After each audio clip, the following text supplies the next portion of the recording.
Voici mon espace de travail actuel, et il est extrêmement ennuyeux. Pour y remédier, je vais construire un écosystème de lacs entièrement fonctionnel juste à côté. Je vais remplir cet aquarium avec les espèces les plus cool que je peux trouver, en commençant par les plantes. Je vais ajouter des crevettes, des escargots, des poissons et encore plus. Je vais documenter le processus de construction, mais aussi le quotidien de chaque créature vivant à l'intérieur et comment elles survivent. Pour comprendre comment tout a commencé, revenons au jour où j'ai déballé un aquarium de 80 litres.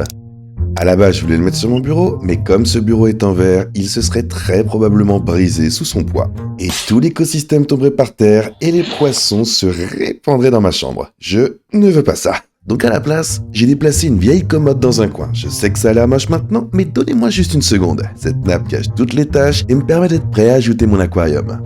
Maintenant, si on veut ajouter de la vie incroyable dans ce lac, on doit d'abord construire un lac incroyable. Alors je suis sorti et j'ai acheté tous les matériaux dont j'avais besoin.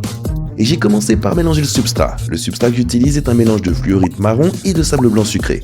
Complètement optimisé pour aider les plantes à pousser et surtout, il a l'air cool. Mais avant d'ajouter les plantes, j'ai fait un peu plus de design avec quelques roches et du bois. Maintenant, il faut ajouter l'eau. Et comme je veux une eau très propre pour les poissons, l'eau du robinet ne suffira pas. À la place, je vais remplir l'aquarium avec de l'eau filtrée par osmose inversée, que j'utilise aussi pour boire. Ok, pourquoi ce truc est si lent ? Ça a littéralement pris une plombe, mais j'ai fini par obtenir suffisamment d'eau pour remplir l'aquarium. Je plaisante, il me fallait encore 60 litres d'eau. Et comme je suis paresseux, j'ai directement mis le distributeur d'eau dans l'aquarium, comme ça. J'ai aussi dû ajouter un complément de minéraux dans l'eau, parce que le filtre par osmose les avait tous éliminés. J'allais bientôt commencer à introduire de la vie dans l'écosystème du lac. Mais avant, je devais terminer leur maison en ajoutant des plantes. Alors je suis sorti et j'ai commencé à choisir les plantes les plus cool que je pouvais trouver. Ah, non, je plaisante, ce sont pas des plantes d'eau douce, et elles mourraient toutes si je les mettais dedans. Ce que j'ai vraiment fait, c'est commander 9 espèces différentes de vraies plantes aquatiques chez moi. J'ai essayé d'utiliser mes pinces spéciales pour planter, mais elles étaient tellement nulles que j'ai utilisé mes mains, ce qui a beaucoup mieux fonctionné. Le kit que j'ai acheté venait aussi avec ces bulbes de lotus tigre. Je pensais m'être fait arnaquer parce que c'était pas une plante, mais apparemment, c'est juste une graine qui va se transformer en une belle plante dans un mois. Cependant, pendant que je mettais les plantes, j'ai continué à déterrer de la terre, ce qui a rendu l'eau super sale. À la fin, je pouvais même plus voir à travers. J'ai donc essayé d'ajouter une solution clarifiante qui résout généralement ce genre de problème, et j'ai ajouté un filtre. Après avoir entendu 2 jours entiers, l'eau s'était à peine éclaircie. Maintenant, elle ressemble juste à du thé. Attendez, je me demande si ça a le goût de thé.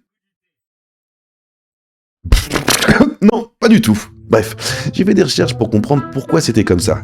Et Google m'a dit que le bois flotté que j'avais ajouté à l'intérieur relâchait des substances chimiques appelées tanins, qui polluaient complètement l'eau. J'ai donc retiré ce bois et ajouté un produit qu'on appelle Purigène dans le filtre qui devrait enlever les tanins. Pendant que le filtre nettoyait l'eau, j'ai pris le bois flotté et j'ai commencé à le faire bouillir. Apparemment, la chaleur élimine les tanins. Je sais pas trop comment ça marche, mais je remets jamais en question Google. On pouvait dire que ça fonctionnerait bien parce que, après la première ébullition, l'eau ressemblait à ça. Je me demande si celle-ci a le goût du thé. Non, toujours pas. Alors je l'ai fait bouillir plusieurs fois. Le lendemain, l'eau était de nouveau cristalline et j'ai ajouté notre dernière et plus cool plante, j'ai nommé la lentille d'eau. Honnêtement, ça ne faisait même pas partie du kit que j'ai acheté, mais j'ai vu une vidéo où le gars avait fait quelque chose de similaire et je voulais vraiment tester. Ça valait totalement le coup parce que ça avait l'air super cool, non seulement d'en haut, mais aussi d'en dessous. Le seul problème, c'est que ça bloque un peu la lumière qui entre dans l'aquarium, alors j'ai ajouté une lumière appropriée pour éclairer un peu mieux. Je pourrais ajouter des animaux maintenant, mais si je le faisais, ils mourraient probablement tous. C'est parce qu'avant d'ajouter de la vie, il faut faire un cycle de l'eau. En gros, on verse un petit échantillon de bactéries saines dans l'eau et ces bactéries vont décomposer les substances chimiques qui sont toxiques. Mais c'est pas une chaîne scientifique, donc si vous voulez en savoir plus, allez regarder Bill Nye ou quelque chose comme ça. Après avoir attendu une semaine, mon test de traitement de l'eau a montré qu'elle était prête pour les animaux. Je voulais commencer par ajouter des invertébrés qui sont des animaux sans colonne vertébrale, comme des crevettes et des escargots qui aideront à nettoyer les algues dans l'aquarium. Tout d'abord, j'ai pris 3 crevettes jaunes, elles étaient vraiment très petites. Sérieusement, je m'attendais pas à ce qu'elle soit microscopique. Mais j'ai poussé la lentille d'eau sur le côté en haut et je les ai ajoutées. Les crevettes ont immédiatement commencé à explorer leur nouvelle maison. J'attendais qu'elles fassent quelque chose d'utile, ou comme peut-être nettoyer des algues ou quelque chose, mais elles restaient là, paresseuses, à rien faire. J'ai cherché pourquoi et apparemment, la raison est que ces crevettes passent la plupart de leur journée à se nettoyer en frottant leur corps avec leurs pinces. Mon Dieu, la crevette vient de s'arracher un bras. Plaisante, c'était juste un débris qu'elle a enlevé d'elle-même. Et c'est pour ça qu'elle se nettoie. Mais comme ces crevettes sont paresseuses, je vais ajouter quelques escargots albinos dans l'aquarium. Mais pour être juste, les gars, c'était pas beaucoup mieux. Je veux dire, les escargots sont un peu connus pour être les animaux les plus lents au monde, avançant à 0,0006 mm par heure. Donc si les escargots prennent un mauvais tournant, comme celui-ci, ils vont littéralement perdre 20 minutes à grimper sur une bûche pour rien. Mais au moins, les escargots sont un peu meilleurs pour nettoyer les algues, donc je vais pas vraiment me plaindre. Bref, passons aux choses sérieuses, les poissons. Pour la première espèce, j'ai choisi les poissons les plus cool que je pouvais trouver, des néons verts et jaunes.